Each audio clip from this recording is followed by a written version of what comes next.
All right, so this week we are going to rank our top 5 favorite sports movies. Now, Zach, not a gigantic sports fan. I mean, he's big, but he likes movies. He's big.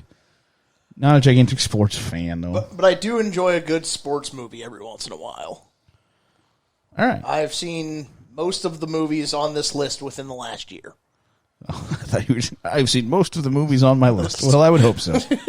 I would hope so. I can tell you that I don't have any movies that I have not seen on my list. So that's impressive.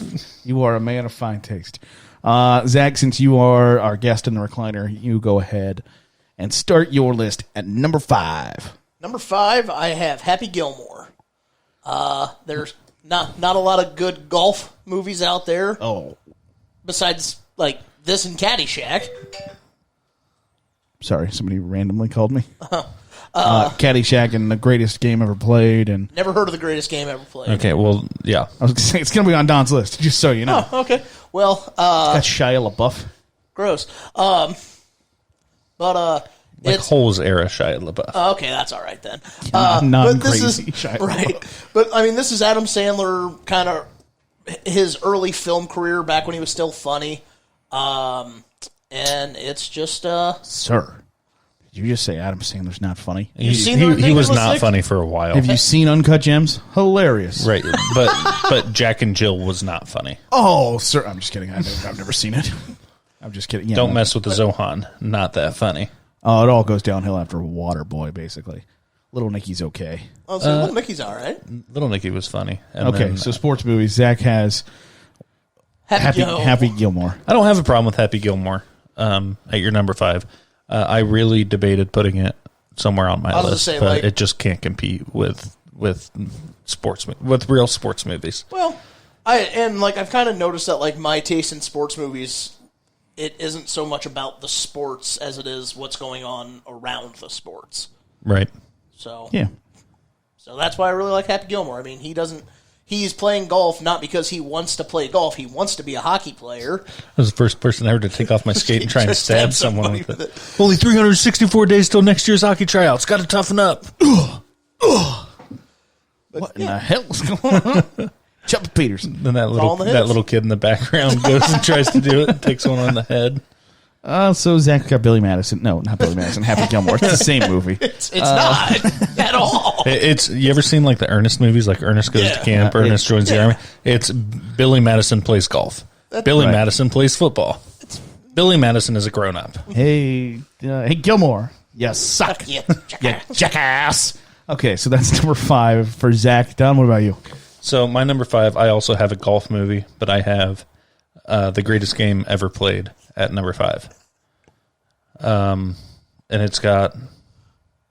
Oh, Garrett's giving Zach a weird look because Garrett said... Producer Ashley a weird look. Oh, okay. Well, but Garrett did call it is going to be on my list. Oh, I knew it was. I know you love that movie. But just in general, golf movies that you're talking about, Tin Cup, The Greatest Game Ever Played, The Legend of Bagger Vance, there are a lot of... Yeah, that's the wrong button. There are... Sorry. There are quite a few good golf movies, and honestly, if I were to give you one to watch, it would be The Greatest Game Ever Played. And then honestly, Bagger Vance is really good. And I knew I wanted to have a golf movie on here, and it was between Bagger Vance, Greatest Game Ever Played, and not Billy Madison, Happy Gilmore. But it's actually got like good actors in it too, playing all of these different roles, and it's based on a true story, and I think it's based in like the early 1900s. Yeah, it's like 1919 or something like that. So Francis Ouimet. Yeah, it starts off with like the in like the mid 1800s. This one kid's like a poor kid, and they're putting in a golf course and like tearing down his house to put in this golf course. And so like these super like royal British people are there, and it just kind of the whole thing is amazing basically from front to back. It's a poor kid who grows up to, spoiler alert, win the U.S. Open, but he's an amateur, so he can't take home any money or anything like that. He's a nobody playing against golf's best, and he wins. Not who I was talking about. I was talking about the guy who was the pro, but even though he's the best golfer in the world, he can't get any respect back in Britain. Like, they won't let him into the elite country club in Britain because he was born a poor kid. Gotcha. And so, like, he is like the quote-unquote antagonist, but is a protagonist in this movie in his own way. And really, the golf elitism is the antagonist. Gotcha. It's the greatest game ever played. Don's number 5. My number 5 we've got For Love of the Game, the Kevin Costner movie where he's Billy Chappell. And he throws a perfect game the day after his girlfriend of a very long time has decided she might not want to be with him long term. And it sort of chronicles all the things that he's gone through in his entire career. And while in the midst of throwing a perfect game to John C. Reilly, who's the catcher, he's reliving all of these moments with one over his life where, he accidentally sawed off his thumb and all sorts of things like that. I mean, they put it back on. But, spoiler alert, saws off his thumb. The movie's like 20 years old. If you haven't seen it by now, it's not my fault. I don't think I have seen it, or I haven't seen it all in one sitting. Fantastic film. Yeah, that doesn't surprise me. It's on TV a lot, so you've probably seen, bits and pieces there. But Vin Scully, the great Dodgers baseball announcer, announces during the game and all of those things. But it's a really great movie. It's got kind of two parallel storylines going on at once. How many? He is in a ridiculous amount of baseball movies. Yeah, we'll talk more about that coming up. Who? And I always get them confused. Who is it? Rookie of the Year, where he's like a 45-year-old. He's the high school baseball. That's Dennis Quaid. Right. I always get Kevin Costner and Dennis Quaid kind of mixed up for whatever reason. That is. Is it the rookie? Yeah. Yes, Rookie of the Year is the Cubs, but he the breaks his Henry Rowan-Gartner at the very end. Float it. Yes, and then there's Little Big League where the kid is the manager of the Minnesota Twins. Yes, yeah. So those are our number 5s. We'll go back the other way around the horn. Don, what is your number 4? Number 4 for me. We're going to switch gears with the first basketball movie, and that is White Men Can't Jump.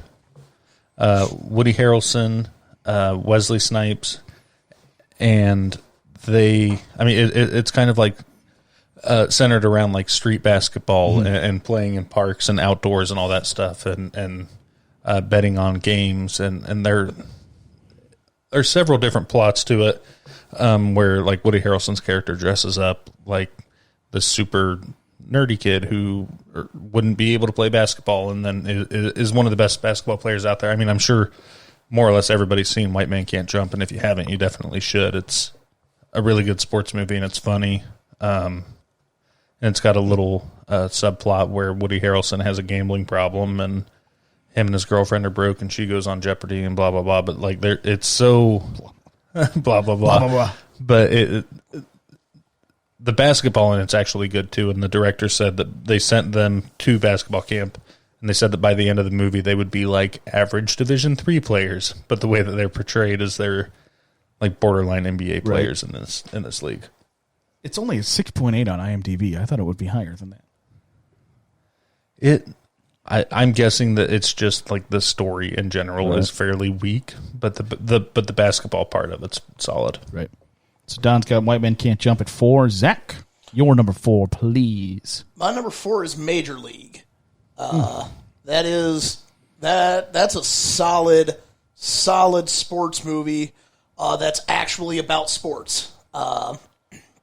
That the owner wants to move the team out of Cleveland, and they do everything they can to win. So, because there's like something in the contract that she can't move the team unless they're so bad, and attendance has to fall below a certain amount, and they have to lose so many games. It is full of just fun jokes. One of my favorite jokes is when they're introducing the players. They bring in Charlie Sheen, and they're like, "What league have you been playing in?" And he was like, "California Penal." "How'd you get in that?" "I stole a car." And it's funny because they let Charlie Sheen out of jail early so he could film Major League. And so I absolutely love that movie, and for one fleeting moment, I care about the Cleveland Indians. There's one great moment in that movie where Harry Doyle can't figure out. He's like, "How many hits do they have?" One hit? One damn hit? That's it? Like, you can't say goddamn on the radio? No, nobody's listening. It's all right, anyway. Nobody's listening. Like, Nobody's listening anyway. To hell with it, is I believe his exact quote. Like lambs to the slaughter, the Indians take the field. I don't have that in my top 5 or honorable mention, but it's wow. It's a great. That's a great choice there, Zach. Thank you. My number 4, Rudy, Rudy, Rudy, Rudy, Rudy, Rudy, Rudy, Rudy, and then he sacks the quarterback, and they carry him off the field. Probably. Also, I think Rudy and Hoosiers are both super overrated movies. That's my. I bet Garrett has Hoosiers. I guarantee you, he has like Hoosiers at 1. But Rudy and Hoosiers are the 2 most overrated movies. Some Indiana sports no one cares about. Explain yourself. Do Rudy right now, and then and then when we get to Hoosiers, we will. I will allow you to explain yourself. So Rudy, neither of them are that bad. Like they both have like good stories to them, and they're good movies, I guess. But when I think of a sports movie, there's like 5 minutes of sports ball in Rudy. And you gotta get to the story's about his backstory. I get it, and it's an interesting movie. I just didn't watch. I didn't like it the first time I watched it. There's a lot of basketball in Hoosiers. There's a lot of basketball in Hoosiers. Okay, Can I tell you're defending your? I've never watched Hoosiers from front to back. That's why I say it's overrated. That's just me being a jackass because I haven't watched it, saying that it's overrated. But that's the reason that I say it's overrated is because I've made it 30 years without watching it. But I'm not a fan of Rudy. I've watched it one time. I'll probably never watch it again. If it's on TV, I don't watch it. Like I don't even flip to it. I'll go ahead and watch MTV Road Rules Challenge reruns instead Vince of Vaughn's first film role. Jon Favreau, your favorite director, Daniel Bateman in The Replacements. It's a great story, and they didn't embellish all that much. The story of, it's not like linear. Like it's not exactly how it happened, right? And the players didn't bring their jerseys and put them on Dan Devine's desk, or they weren't going to play if Rudy didn't get to play and all that stuff. But the story is great. Sean Astin does a great job in it. Rudy number 4. I am offended horribly. Not really. We'll get to offended when we get to Hoosiers. Yeah, we'll get to offended when we get to Hoosiers. So I'm going to go my number 3 since I'm already here. I got Friday Night Lights. Came out when I think I was a freshman in high school. Sophomores. I think you're wrong. And it's the reason, weirdly, that I love it is because they don't win in the end. That they put in all of this hard work, and it kind of chronicles all of the things that they go through to try to win a state championship, and at the end, they don't. It's not the Disney movie where, yay, we win the game, everybody lives happily ever after. That's not what happens in the slightest. Bad news bears. It's a rough one. It's a rough way to lose, and it just the things that a bunch of kids from a ragtag town in West Texas go through to try to, have forever immortality in their small town. And then it doesn't work out for them in the end. Right. So that's my number 3. Don, your number 3? My number 3, I've got Rocky. So it's obviously the best boxing movie. And don't at me with Raging Bull and $1 Million Baby and stuff like that. Everybody's saying or Creed. Friday Night Lights came out on October 8th, 2004. 2004. It was our freshman year. You're right. God, somebody's got to be right all the time. It's got to be me. I'm just kidding. First time for everything. Actually, I've never seen any of the Rocky movies. So you've never seen the Rocky movies? I've seen Rocky Balboa of the... Right, so you've seen the second worst Rocky movie of all the Rocky movies. Apparently.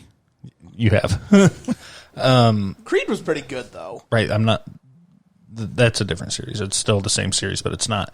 Rocky 4 is the worst Rocky movie where he fights Tommy Gunn. And it's a street fight. It's not even real boxing. I thought that was Rocky 5. I thought Rocky 4 is when he fought off. You're right. So Rocky IV, he fights Tommy Gunn. No, that's Rocky V. Rocky V. Okay. Never seen because Rocky is Apollo Creed. Rocky 2 is Apollo Creed. Rocky 3 is Mr. T, isn't it? Rocky 3 is Mr. T. Rocky 4 is Ivan Drago.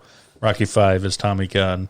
And then Rocky Balboa is Rocky in like 2006 trying to fight the world heavyweight champion because there was an ESPN thing where I went with one of our friends who basically just wanted to have an hour and 40 minutes with his girlfriend in a dark room. We also watched it. To go along. You went to my house when we projected it on the side of the barn too.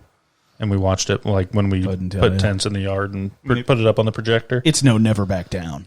Right.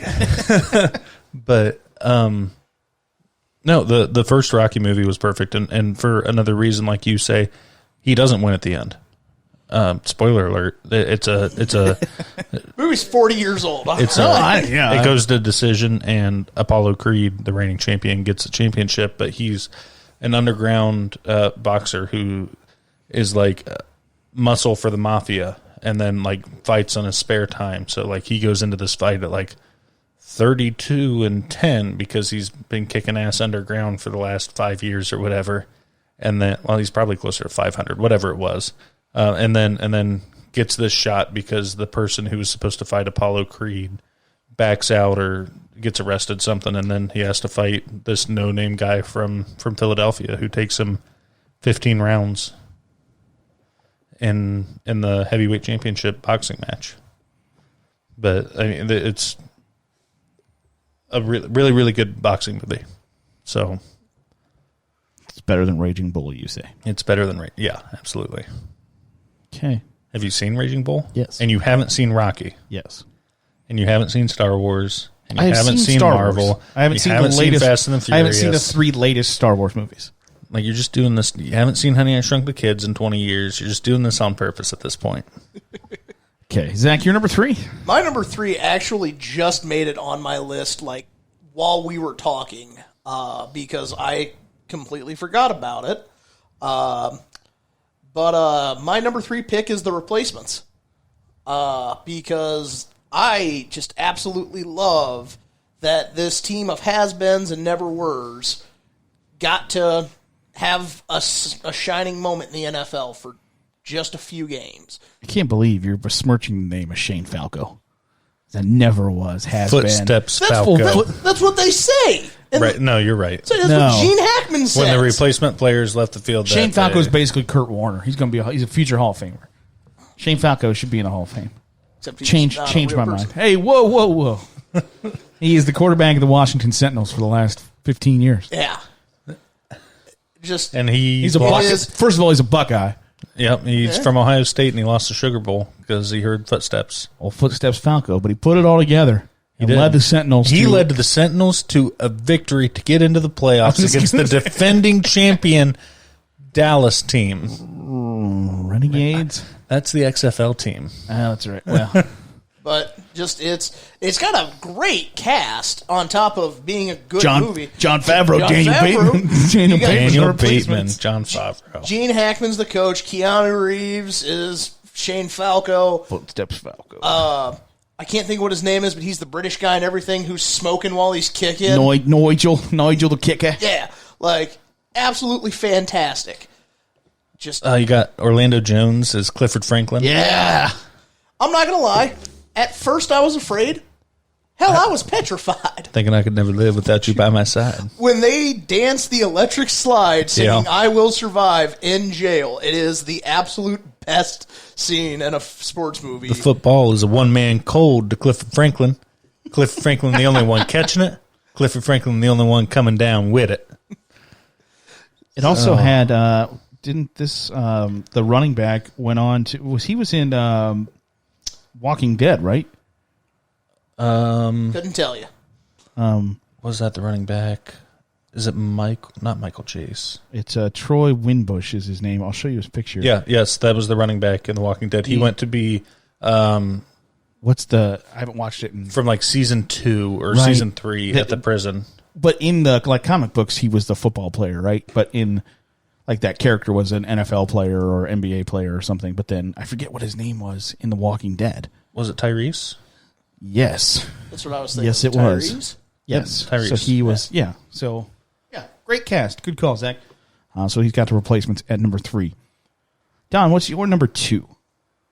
My number 2 is something that Zach has mentioned, and it is Major League. You've got Charlie Sheen, Wesley Snipes, Willie Mays Hayes. Got Who else is in it? Corbin Burnson, who is the catcher. Yeah, yep, he's the dad from Psych. haven't seen it. I've got to do that. I've got to do that at least once an episode. I'm pretty now. sure Corbin Berenson is Jake Taylor. He's the catcher. He's Roger Dorn. Corbin Berenson is Roger Dorn. Are you sure? Jake Taylor is Tom Berenger. Well, yeah. I think you're confusing Tom Berenger and Corbin Burnson. Yeah. I'm thinking, Tom Berenger. So Tom Berenger is Jake Taylor. Like, if you were ever going to mention Tom Berenger in a later episode or movie or whatever, you'd be like, Jake Taylor, Major League. Like, that's his guy. I know who Tom Berenger is. I'm never going to reference him because he wasn't in anything else. He was Bear Bryant in that ESPN movie about the Junction Boys. But Bob Uecker was in it as Harry Doyle. Phenomenal. Like, perfect casting. Right. Was he the real-life announcer for, like, the Kansas City Royals? Milwaukee Brewers. Yeah, Milwaukee Brewers. But so he's seen some bad baseball. But who was it in the stands? And it might have been Major League 2. I think it's Major League 2. It's you and your sequels from the 90s. He was married to Roseanne. Oh, Tom Arnold. I think it was Tom Arnold was one of the Cleveland fans, and he's sitting up there, "Wild thing, you make my..." He doesn't say "make my heart sing." He said something else that I can't say on this show. Oh, yeah. But he's like heckling him the entire season until they're in the playoffs, and he starts shouting like, "Oh, screw the lefty, whatever." And he goes, "Would you shut the hell up? Oh God, he's back!" And then he runs over to his friends to start chanting it. They also in Major League, there's another little cameo that is the janitor from Scrubs. Is a construction worker at the bar, and he goes, he is. they're not so bad. So I don't know that that's a cameo. he wasn't right. He cameoed in Scrubs as that guy. I forgot to there's in Major League. There's one of my favorite jokes that I think it's the Yankees just hit a bomb home run off of, and they're like, "Oh, I thought it was too high, too high." That's the second one. Is it? Yeah. I thought too high. Wait, how is it too high? Pedro Serrano. It was the Allstate guy. You get the Allstate guy. Dennis Haysbert, I believe, is his name. But bleep you, Joe Boo. I do it myself. Joe Boo, I hit the straight ball very well, but the curveball not so much. Should have got him a live chicken. That's when they bring the bucket of KFC. That's such a good movie, and there's so many quotes. It's so good. That's a movie that if I see it on TV, I watch it. 100%. Like I got one thing to say to you. Strike this mother guy out. There's a list of movies, and maybe we'll do this as an episode. Some movies that you see on TV that you're like, "Well, I'm watching the rest of that bad boy." Right. And then you watch the end of it, and then you go grab your DVD, put that in to watch the beginning of it. Start where there are movies that your own movie. I'm 20 minutes into this movie, I'll watch it till commercial, and I'm like, well, crap. I'll go put the actual movie on, finish the movie before the movie's over on TV, then finish it again on TV. You're an animal. Don's got Major League at 2. Zach, what about you? Remember the Titans. I watched this movie last week, actually. It's because, again, it's more than about the sports. It's about racial diversity in a time when that was a very touchy subject, and the world we're living in right now, it's kind of a touchy subject again. It was about a team that came together to defy the odds that nobody thought that black kids and white kids could play football together. Not only could they play together, they could play well together. They won the state championship. Herman Boone becomes really good friends with Bill Yost. Yeah, that's his name. See, the only problem with, and this is, it's hypocritical of me to criticize Remember the Titans, but not criticize Rudy, is that they didn't win the state championship on a fake 23 blast backside Georgia verse. They won like 44-7 or something like that. Like they just massacred their way to a state championship because they took the two best football high schools in Virginia, put them into one high school. And Gotcha. like there were problems, believe me, there were problems. Right. I'm sure Gary, Bertier, and Julius didn't get along all that great at first. But you put the two best football teams in the state together, and everyone's like, "Oh my God, they won the state championship! How'd they do it?" Real easily. They walked won. there. They won their games by 50 in 1971. Okay, It's like a Secretariat, another Walt Disney movie, sports-ish movie, where they're like, "Oh, how's this horse going to beat the odds?" Well, the owners had a horse that won the Kentucky Derby the year before Secretariat won the Triple Crown, so that's how. They have a proven track record. So I remember the Titans didn't make my list. I will say that, and I felt bad about it. But there are so many good, famous people in. I was just it's a great soundtrack. First of all, It does have a great soundtrack. Denzel Washington. It's got Donald Faison was Petey. Petey Jones, running back, the running back, y'all. Yeah, who is a Turk from Scrubs. Ryan Gosling, Notebook. Hayden Panettiere was She was Yost's Coach Yost's kid. daughter. Yeah. Kate Bosworth, who I know the name because I got the IMDb pulled up here. I don't know why I know her, but then Ryan Gosling's also in it. You might know him from the movie Drive. You might know him from the fact that he's Ryan Gosling. Right. He's got a lazy eye, just like me. We're both gorgeous. Yeah, something like I think that. it ends at lazy eye. Why don't you come play DB for me? Why don't you come play DB for me? No, linebacker. Okay, so this is there are memes, and it makes me mad. It makes me mad because Ryan Gosling plays Alan Bosley, whose dad is my boy ain't playing for no Coach Coon. So he plays DB, and he can't cover anybody. Right. And they're like, Ryan Gosling, there's a meme. It's like, Ryan Gosling might be gorgeous, but he was an absolute liability at linebacker. Remember the Titans? He wasn't playing linebacker. He was playing... Or he's absolute liability at DB. No, he's playing linebacker. Petey Jones replaces him. You're not going from a 4-4 to a 4-2-5 in 1971. Okay, he's playing linebacker. Had to get that off my chest. I'm sorry. I haven't seen Remember the Titans in a long time, and I might watch that this weekend. I might watch it tonight. It's on Disney Plus. I know it, but every time I pull up Disney Plus, I just end up watching the entire MCU again. It's fair. Also, one sitting. It's important to point out that one of the I just said, my boy ain't playing for no Coach Coon. Well, our head coach in high school, his last name was Coon, Kuhn, and we would all the time be like, we ain't playing for no Coach Coon. But now that's pretty racist. It was pretty racist back then. Well, I didn't get it in 2001 when that movie came out. I didn't get it in 2000. No, his name is Boone. Right. Why are you saying Coach Coon? His name is Coach Boone. Idiots. Duh. And then I grew up and I was like, oh, that's not even hiding it. No. That's not even pretending to put that a different spin on it to give yourself some deniability. That's just... My boy ain't playing for no Coach Coon. Oh boy, okay, that's not good. So Don, I did my number 2. I was gonna say your number 2's done. Zach's number 2's done. Remember the Titans. I have Bull Durham at my number 2.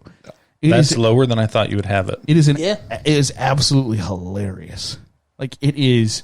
We've talked about quotability a couple of different times, and Bull Durham has so much quotability that the Crash Davis Kevin Costner character tells Nuke LaLoosh, "Hey, hold the baseball like an egg," and on the next pitch, he tells the batter it's a fastball, and so he's creams a home run and he hits him with I held it like an egg. Yeah, and he scrambled that son of a bitch, and he's like, it was like he knew it was coming. He did. What do you mean? How did he know? I told him. What do you mean you told him? I call the game. You do what I tell you to.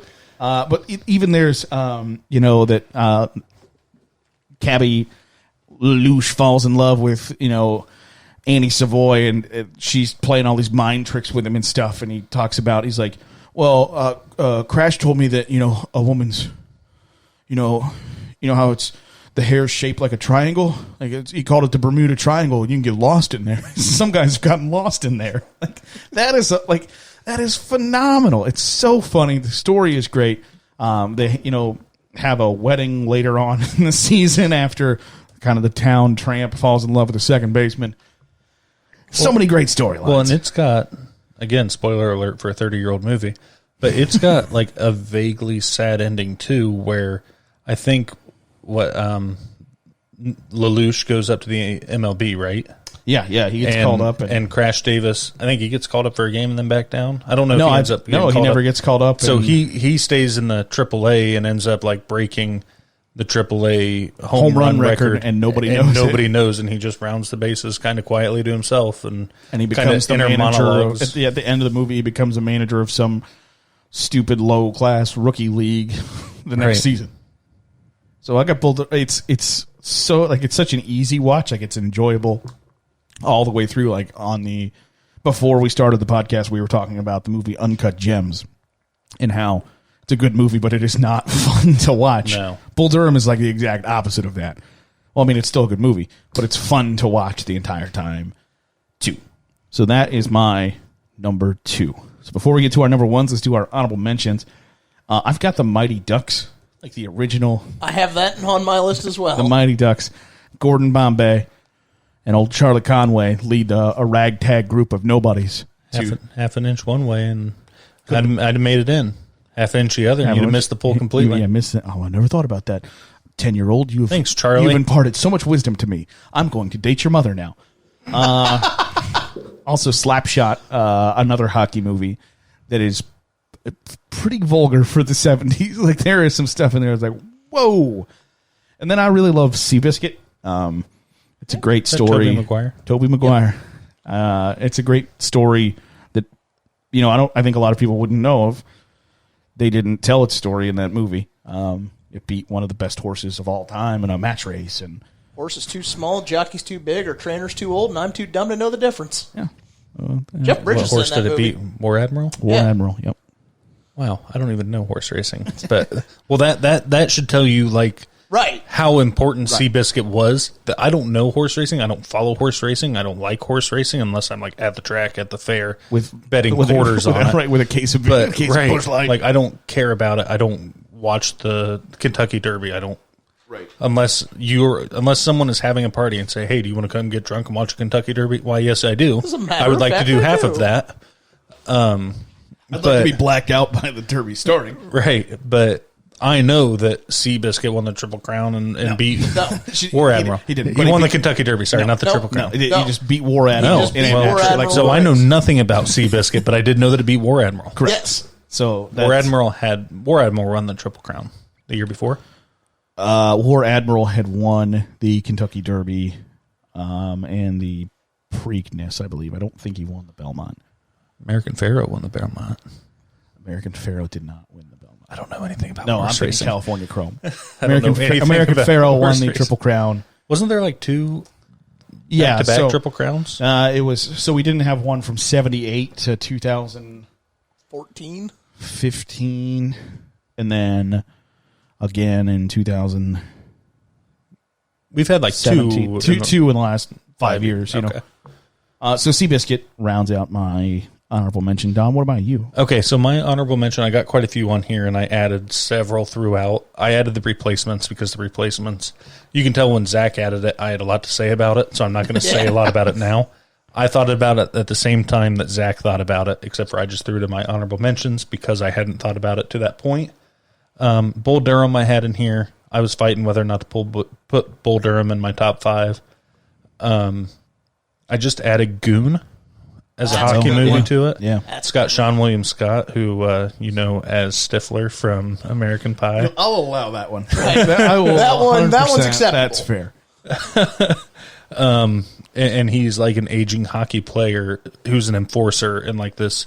I don't know if he's in the official like big leagues or if he's in like the. He's in he's like in AA hockey, basically. Right. And he's like an aging enforcer, and he like beats the crap out of like major league hockey enforcer. Liev Schreiber. Liev Schreiber, who you know from played Sabretooth in X-Men Origins Wolverine. I'm not gonna. I don't think that's. I would have went where- with Ray Donovan. I was but, going you to say know, Ray Donovan. I've Maybe. never seen Ray Donovan. I've never seen Ray I Donovan haven't either, but I know Lee Schreiber and Ray Donovan. No, he played Sabretooth in X-Men Origins Wolverine. I can tell you Cotton that. Mathers and Scream. Good Something more. He does a lot of voice narration, like he's Yeah. a voice actor. And I read an interview once where he was like, if I could remember like a third of the educational stuff that I've voiced in my life, I would be the smartest man alive. Like he's like, I've done so much voice work for like, and as you see here, the molecules will mutate and form into. And he's like, I have no idea what any of that stuff means, but it's on the sheet, so I read it. The last one I've got on here, I actually watched it last weekend, is A League of Their Own, which... There's no crying in baseball. Right, Tom Hanks, who you know is Woody from Toy Story. Okay, that's it. Other That's where you might know him from Forrest Gump. might know... Madonna, she We had this sings like a virgin. we She's had- in that movie. We had this conversation in movie franchises. I think you also knew him as Turner from Turner and Hooch. Woody from Toy Story. Yep.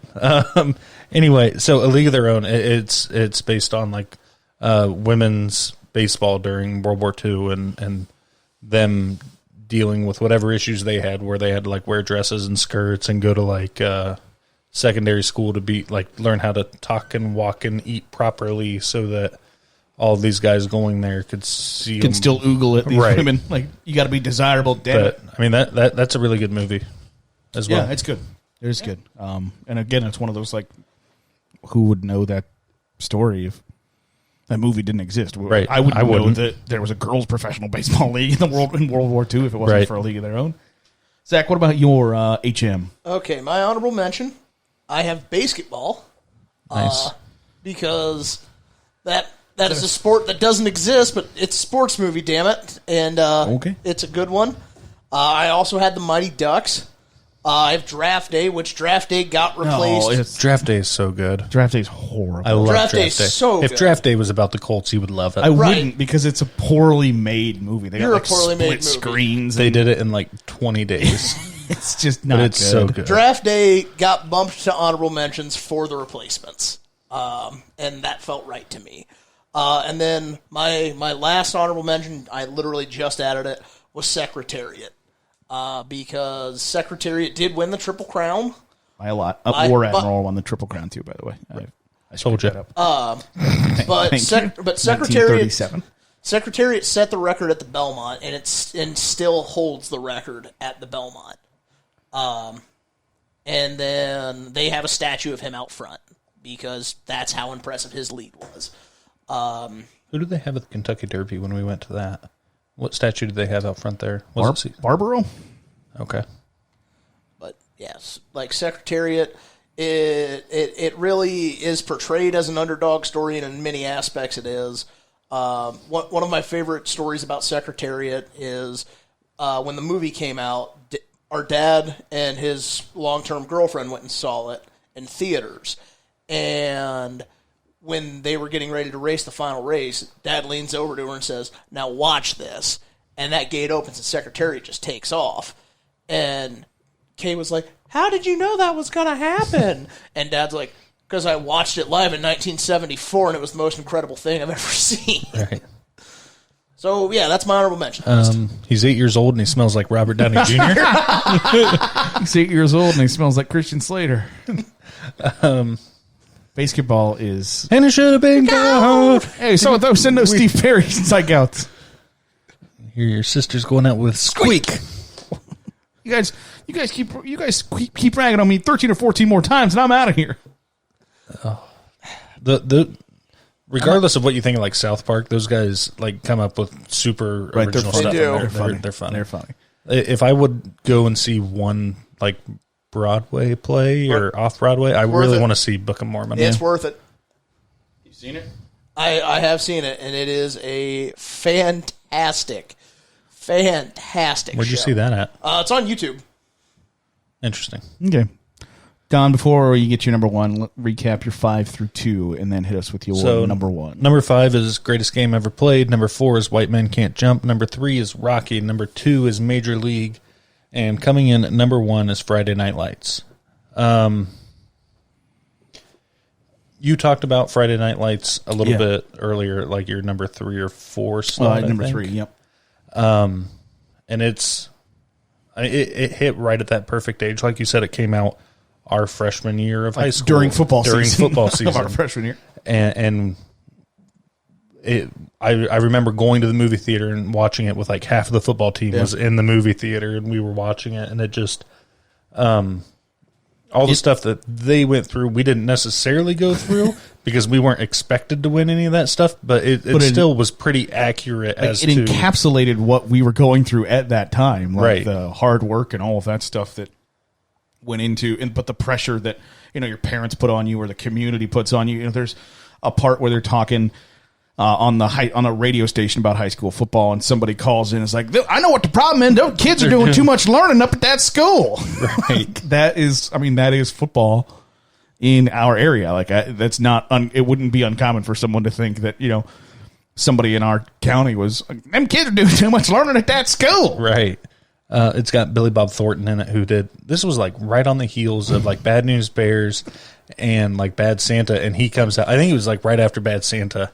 And he comes out and he's like, hey, here's a wholesome family like football movie that we're going to do. And I think it was like Saturday Night Live or something like that did a skit about it where it's like the cast members are like players on the football team, and they're like, is anybody else freaked out that our football coach is Billy Bob Thornton? Then you got Tim McGraw. You got Tim McGraw in that it. abusive dad. I was say duct tapes the football to Garrett Hedlund's hands. Garrett Hedlund and Country Strong. That's a good movie, too. No, it's not. Got Booby Miles. Booby Miles knocked him out with black Nikes on his feet. Right, and that's another thing. Like in high school, if some kid went to school and there was one person on the team with a pair of white cleats, white Adidas, right? He would sit there and color them in black like that, or make his parents go back and buy him like black cleats because somebody kind of made fun of him. Somebody had that. Like our sophomore year of high school, there was one person with white cleats. And next day, they got white cleats anymore. Right. But the best quote from that movie is like, half the kids are like deeply committed to we've got to do whatever it takes to win state, and the other half are like, I'm 17 years old. I'm never going to get to do this again. We're going to get drunk. We're going to get drunk. laid. We're going to get laid. We're going to win state, but not tonight. It's a great quote. Right. It's a solid quote. We're going to get drunk. We're going to get laid. We're going to win state, but not tonight. That quote, and probably one from Superbad. Last 2 weeks. F it. Encapsulated our high school career. Right. We're gonna get drunk for 2 years. Our quote was last 2 weeks. F it. Right. From Superbad for last half of our junior and all of our senior year of high school. And we're gonna get drunk. We're gonna get laid. We're gonna win state, but not tonight. But not tonight. So Don's got Friday Night Lights. Number 1. Zach, run down your 5 through 2, and then give us your number 1. Number 5, I had Happy Gilmore. Number 4, I had Major League. Number 3, I had The Replacements. Number 2, I had Remember the Titans. And number 1 is a movie that Garrett touched on already. Is For Love of the Game. I absolutely love For Love of the Game. It is, I obviously have it on my number 1 sports movies list, but when people ask me randomly, Zach, what's your favorite sports movie? Without hesitation, it is For Love of the Game. Billy Chappell throws a perfect game, not thinking about baseball. His mind is everywhere but the game, and he has the little trick he does before every pitch. He sits there, clear the mechanism, and then he drowns out the crowd. And then at the end, he goes to clear the mechanism, and it doesn't clear. And his arm hurts, and his shoulder hurts, his hand hurts. Kelly Preston's at the airport watching it, and she's just like, his hand's all messed up, and the guy at the bar's like, yeah, like you'd know. And she's like, well, I do. Yeah, it's a solid film, and then at the end, like I said, he throws a perfect game. Spoiler alert. He writes on the baseball, tell him I'm done, for love of the game. And that's how Billy Chappell goes out. A champion. Billy Chappell, the cathedral that is Yankee Stadium is brought down by a chapel. I heard Kevin Costner did an interview a few weeks ago, I guess probably a few months ago now, that he was on HGH while filming that movie because he was throwing 450 pitches a day for filming. And he's like, you gotta Like, it's got to be real. Like, it can't look like you're half-assing it while you're tossing these balls in there. So he's like, my arm hurts so bad day after day. He's like, but I was taking HGH because we got to get this movie done. So he's like, we're filming 450 pitches a day. Like, yikes. So Zach's got For Love of the Game at number 1. I had For Love of the Game at number 5, Rudy at 4, Friday Night Lights at 3, Bull Durham at 2. And the only right answer is Hoosiers at number 1. So do we have to take this to the reaction show? Because, like, that's a not safe for work kind of place, or can we hash this out here? Can we hash this out in a family-friendly environment? I can say a couple words that don't have to be in the reaction show. All right, what's your problem I want with a good, Hoosiers? clean fight. Keep it above the belt. Let's get it on. The moral of the story of Hoosiers is if you have one good player, you can go from being a terrible team to the best team in the state. Yeah, that's the moral of life. And You trying to tell me that's not true? Gene Hackman isn't likable in that movie at all. He's not supposed to be. Well, he's not, so he does a good job there. I really enjoy not liking the main character of a movie. It makes it a lot easier to watch. And really, the team that we should be focused on during the movie is the team from South Bend that is like the only integrated team that they play the entire time. And the first existence that black people exist in the universe in this movie is when they play the integrated team from South Bend. Yeah, it's Indiana in 1954. Right, but like it's just I don't like not liking the main character of the movie. Like, the most likable thing about him is when he gets himself ejected so the assistant coach can finish out the game. Right. Like, the part of the movie that he's not in is my favorite part of that movie. Okay. And but there's so much more to it than they that. run the picket fence. Don't get caught watching the paint dry. Right. Like, so it's people think it's a good movie. Like I said, I've never sat down and watched people it think from it's a great front movie. to back. Like, it's which I will do Shawshank because Redemption, unlike Hoosiers. you, I'm willing to better myself kidding. for this and watch from front to back Hoosiers to give it a fresh set of eyes. But I do not currently like it, and I think it's overrated. I take it that means that you don't have something that can't be said on the reaction show. Okay. So that'll do it for we will continue this brawl into the reaction show. We will Rudy was offside still. I have no problem with that thought process. So we'll carry the argument over there. Follow us on Facebook, Twitter, YouTube at Rank 'Em Podcast. Download our podcast wherever it is you find your podcasts. Apple Podcasts, iHeartRadio, Spotify, wherever. Give us a 5-star review. Help us out however you can. We would certainly appreciate it. Just in case you don't know who he is, Gene Hackman's the coach for the Replacements. We do know. Lex Luthor in the I was first just Superman. going to say, Lex Luthor, So we will continue that conversation in the reaction show. Thanks for joining us on this week's episode of the Rank 'Em Podcast.